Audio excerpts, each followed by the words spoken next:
Chers amis, j'aimerais m'entretenir avec vous aujourd'hui d'un sujet qui est indispensable dans la vie d'un couple. Il s'agit des reproches, de la remontrance. Comment faire un reproche? Dans quel cas faire un reproche?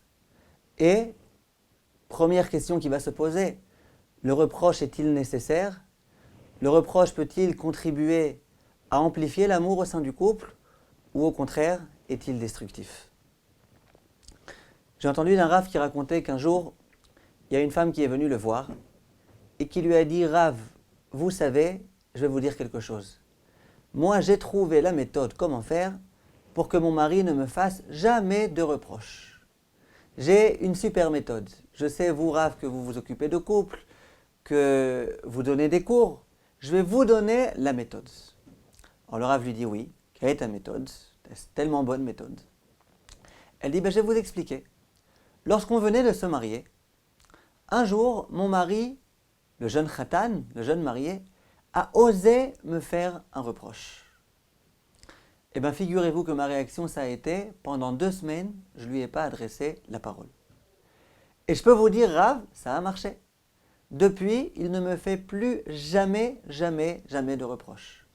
Quelquefois, je vois qu'il y a des reproches sur le bout de la langue, qu'il aimerait bien le dire, qui bouillonnent à l'intérieur de lui.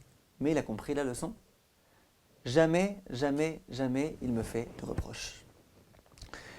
Lui dit le Rav, et alors vous êtes contente de cela? Vous êtes fière de cela? Elle dit bien sûr, c'est moi qui ai gagné. Lui dit le Rav, je peux te poser une question. Si jamais tu vois dans la rue un enfant qui ne se comporte pas très bien, est-ce que tu iras lui faire un reproche? Elle dit non, je pense pas. Elle dit et puis si jamais c'est l'enfant de ta meilleure amie, tu le vois vraiment faire des choses dangereuses, pas bonnes, est-ce que tu vas essayer de le corriger, de lui faire un reproche? Elle dit bah oui, c'est l'enfant de mon ami. Il lui dit si c'est ton propre enfant que tu attrapes à faire des choses qui ne se font pas, est-ce que tu lui feras un reproche? Dit la femme bien sûr. Pourquoi? Parce que c'est mon fils. Puisque c'est mon fils, que je l'aime, que je suis attaché à lui, que je suis d'une certaine façon responsable de lui, alors bien évidemment que je lui fais des reproches. Lui dit le Rav, eh bien écoute bien ce que tu es en train de dire là. Quand on est proche de quelqu'un, quand on se sent proche, on fait des reproches quelquefois. Ça rime en plus. À savoir, le fait que ton mari quelquefois te fasse des reproches, ça veut dire que tu es cher à ses yeux, que tu es importante à ses yeux, que ton comportement l'importe. C'est la raison pour laquelle il s'adresse à toi. Toi, qu'est-ce que tu as fait bêtement? Tu as interrompu ce dialogue. Tu as interrompu cet attachement-là qui était possible. C'est dommage. Quand on aime quelqu'un, on fait des reproches de temps en temps.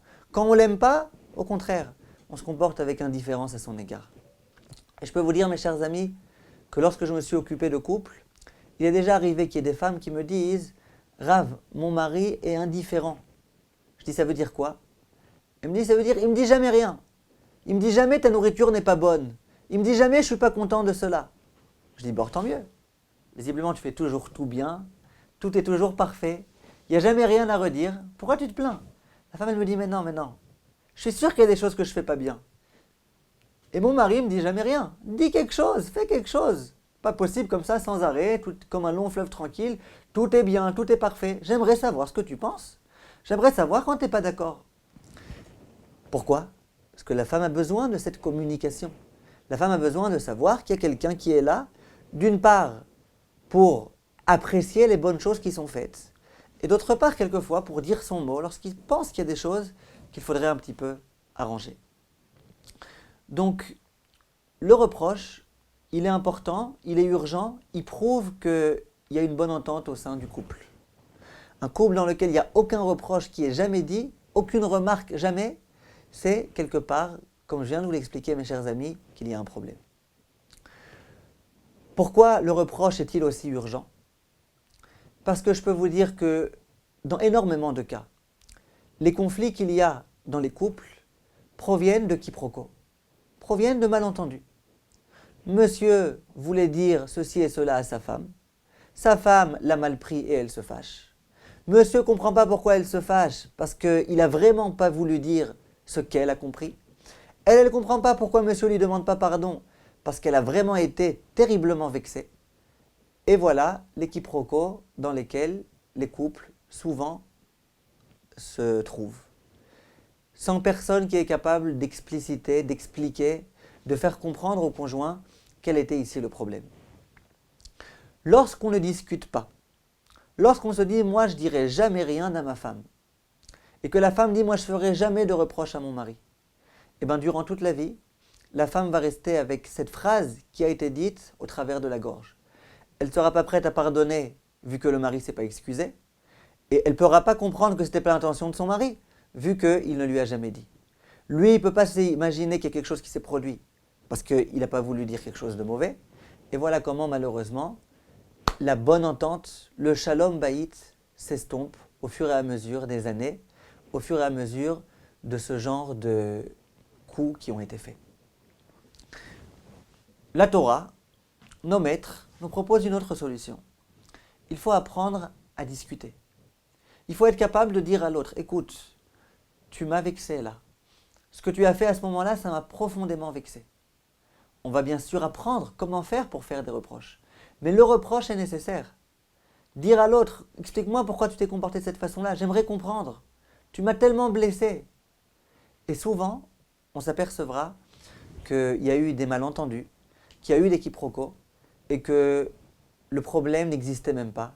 Lui n'avait aucune envie de dire ça à sa femme, c'est même pas ce qu'il a voulu dire. Elle l'a mal compris. Et tous les conflits sont résolus en un temps et 3 mouvements. Lorsqu'on se tait, malheureusement, les conflits ne font que s'amplifier et sans connaître aucune solution. Lorsqu'on est capable de parler, lorsqu'on est capable de dire à l'autre ce que tu as fait, ça ne m'a pas plu, ça m'a dérangé, ça m'a occasionné une perte, à ce moment-là, l'autre va pouvoir s'excuser, ou l'autre va pouvoir me dire que ce n'était pas son intention. Et d'un coup, au lieu qu'il y ait de la haine, il y a de l'amour qui va être créé. C'est pour ça que la remontrance est nécessaire. Il va falloir apprendre à parler. En dehors de cela, imaginez qu'une femme, elle fasse à son mari tous les jours des haricots verts. Pourquoi ? Elle n'aime pas les haricots verts. Mais elle fait des haricots verts à son mari parce qu'elle a cru comprendre de sa belle-mère que son mari aimait les haricots verts. Et tous les jours, elle lui fait des haricots verts, une fois avec une sauce tomate, une fois avec de l'ail, une fois avec des noisettes. Tous les jours, elle lui fait des haricots verts. Elle est certaine qu'il aime ça. C'est une femme vertueuse. Elle n'aime pas les haricots verts, mais elle est prête à faire un plat qui plaît tellement à son mari. Or, le mari a horreur des haricots verts. Sa mère, je ne sais pas exactement pourquoi, elle a cru qu'il aimait les haricots verts. Peut-être qu'elle voulait lui faire un mauvais coup. Il a horreur des haricots verts. Il y a certaines personnes qui vont vous dire, il ne faut surtout pas faire de reproches à sa femme. Dis à ta femme jour après jour, tes haricots verts sont vraiment succulents. Ils sont vraiment extraordinairement bons. C'est la première fois de ma vie que je mange un mets tellement raffiné. Ou alors on peut opérer d'une autre façon. On peut dire à sa femme, écoute, moi j'ai horreur des haricots verts. Mais tes haricots verts, tu les as tellement bien faits que même moi qui ai horreur des haricots verts, les tiens, je les ai aimés. La femme immédiatement va comprendre, mon mari n'aime pas les haricots verts. Pourquoi je vais lui faire tous les jours des plats qu'il n'aime pas ? Quand on n'est pas capable de discuter, quand, par principe, on évite de dire à sa femme ce qu'on pense, ce qu'on veut, ce qu'on désire, durant toute la vie, notre femme va nous faire des haricots verts. Nous, on va avoir horreur de cela. Et puis, un beau jour, on va dire à sa femme qu'elle ne sait pas cuisiner, et puis qu'on n'aime pas sa nourriture, et on n'aura rien gagné. Il suffit de parler. Elle fait cela pour lui faire plaisir. Dis-lui, écoute, ça ne me fait pas très plaisir, ma chérie. Et de cette façon-là, les problèmes sont résolus. Je vous donne quelques petits exemples pour que vous compreniez bien combien c'est important et urgent de faire quelquefois, on peut appeler ça des remarques, des reproches, des remontrances, dire ce qu'on a envie de dire ce qu'on a sur le fond du cœur. Simplement, le problème qui va se poser, c'est que la plupart de nos contemporains ont horreur qu'on leur fasse des reproches. On peut le constater nous-mêmes. Est-ce qu'on aime que certaines personnes nous fassent des reproches ? Généralement, on n'aime pas. On va essayer de réfléchir, mes chers amis, avec votre permission, aux raisons principales qui font qu'on a horreur de recevoir des remontrances, des réprimandes de quiconque, y compris de notre conjoint. Si on comprend bien la nature du problème, on pourra peut-être comprendre comment faire pour pouvoir ménager la dignité de l'autre au moment où on lui fait un reproche. Comment faire pour faire un reproche qui va être accepté, qui va pouvoir percuter l'autre et le motiver à progresser et à s'arranger. La première raison pour laquelle on a horreur d'être l'objet d'une réprimande, c'est parce que tout un chacun, en tant qu'être humain, on a une aspiration à ressembler à notre Créateur. Notre Créateur, Hachem, qui nous a créés, lui, est parfait. Et chaque homme, au plus profond de lui-même, souhaite ressembler à Hachem, souhaite atteindre cette perfection. Non seulement on souhaite être parfait à nos yeux, mais on souhaite aussi que les autres reconnaissent notre grandeur. Lorsqu'une personne vient me voir et qu'elle me fait une remontrance, qu'elle me dit là, tu t'es mal comporté, ça, c'est pas comme ça que tu aurais dû le faire, immédiatement, je me sens agressé. Je sens l'image de moi-même, l'image que je me suis faite de moi-même, être abîmée. Et j'ai pas envie. Moi, j'ai envie d'être parfait, j'ai envie d'accéder à la perfection, et j'ai envie que tous mes contemporains, tout mon entourage, soient conscients de ma grandeur. Dès lors qu'on vient toucher atteinte à ma grandeur, immédiatement, ça me perturbe. Et donc, dès qu'on vient me faire un reproche, j'ai plus tellement envie d'écouter. Et pourtant, c'est dommage. Pourquoi ? Imaginez qu'une personne vienne me voir et qu'elle me dise « Rav, je sais que vous allez donner un cours, je sais que vous allez maintenant prier, et je voulais juste vous dire, regardez, ici vous avez une petite tache, nettoyez-la peut-être. Votre col n'est pas tout à fait en place. Rav, je vais vous le remettre en place. » Ça me fera plaisir. Pourtant la personne me dit « Tu sais, tu as un problème. » Oui, mais ça me fera plaisir. Comment ça se fait que quelquefois quelques personnes viennent et nous font des reproches sur des sujets bien plus importants, bien plus déterminants dans notre vie. Quelquefois, quelqu'un vient nous voir et nous dit « Tu sais, ici tu t'es comporté d'une façon pas très morale. Il faudrait que tu transformes cette chose-là. Il faudrait que tu fasses des efforts. » Et c'est des choses tellement plus importantes, des choses qui vont vraiment me permettre d'accéder à la plénitude. Je devrais la remercier 10 000 fois, cette personne. Merci. Merci de m'avoir fait cette remarque. Je n'y avais pas pensé de moi-même. Grâce à toi, j'ai pu progresser. Et on remarque que c'est l'inverse. À ce moment-là, on dit à la personne pour qui tu te prends, on la regarde avec condescendance. Comment tu peux te permettre de me parler de cette façon-là? Moi qui suis quelqu'un de tellement grand. C'est dommage. C'est dommage. Quand quelqu'un vient nous faire un reproche sur un petit quelque chose, on accepte. Quand quelqu'un vient et que grâce à son reproche, on va pouvoir vraiment se transformer, on refuse. On raconte qu'il y avait un rave qui un jour a dû aller exercer en tant que rave dans une nouvelle ville. Le jour où il est arrivé, tout le monde l'accueillait. Il est arrivé dans sa charrette et il était accompagné de son épouse. Et tout le monde a acclamé le rave, tout le monde s'est levé, tout le monde est venu pour embrasser la main du rave. Et ils ont dit au rave, vraiment est tellement heureux que vous soyez là, on vous remercie vraiment. Est-ce que vous pouvez déjà prendre la parole et nous bénir? Le rave a pris la parole et il leur a dit, écoutez mes chers amis, moi aussi je suis joyeux de venir, d'être votre rave, de pouvoir m'adresser à vous, mais je voulais que vous sachiez une chose. La personne grâce à laquelle je suis devenu ce rave que vous voyez à présent aujourd'hui, et elle, vous ne l'avez pas acclamé. Elle, vous ne l'avez même pas remercié d'être là. Vous savez, c'est qui cette personne? C'est mon épouse. Pourquoi? Il dit parce que dans ma vie, lorsque je fais des choses que je ne devrais pas faire, lorsque je me trompe un petit peu dans ma vie, qui est-ce qui a été capable de me remettre sur le droit chemin? Mes élèves, non, ils ont honte de me faire des reproches. C'était ma femme. Ma femme a été toujours là pour me dire « Écoute mon cher mari, là je pense que tu devrais faire ça différemment. Là je ne sais pas si c'est tout à fait moral ce que tu fais. Ce que tu fais là, je ne sais pas si tu le fais complètement les Shem Shamaïm. » Dit le Rav, c'est grâce à ma femme que je suis devenu un homme. Et c'est donc elle qu'il faut remercier. Quand une personne est là pour nous faire des reproches, c'est tellement bon pour nous.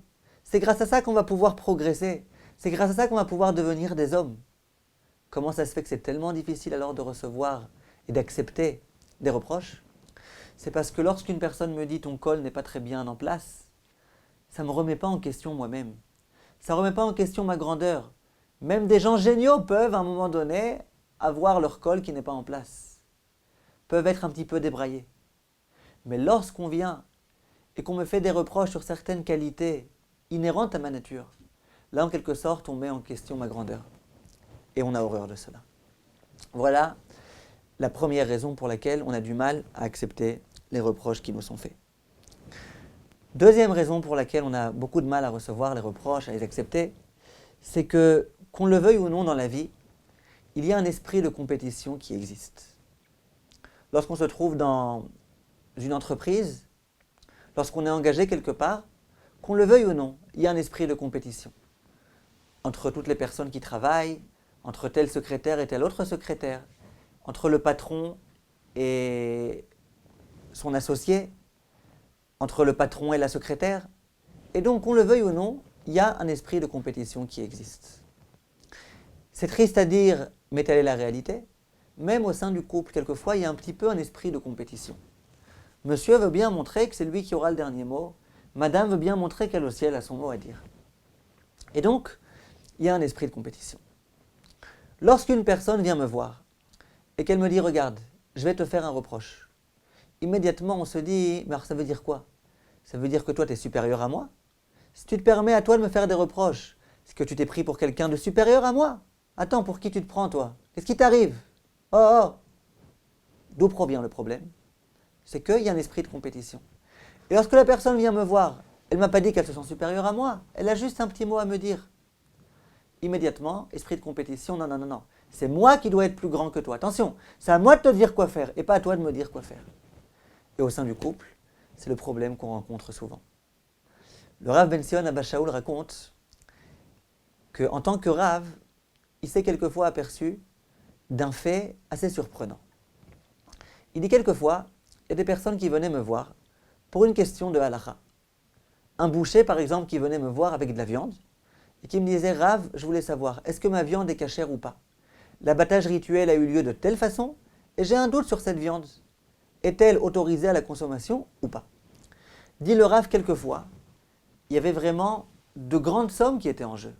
Parfois, c'était vraiment plusieurs animaux immenses, c'était des kilos et des kilos de viande. Et quelquefois, cette viande était interdite.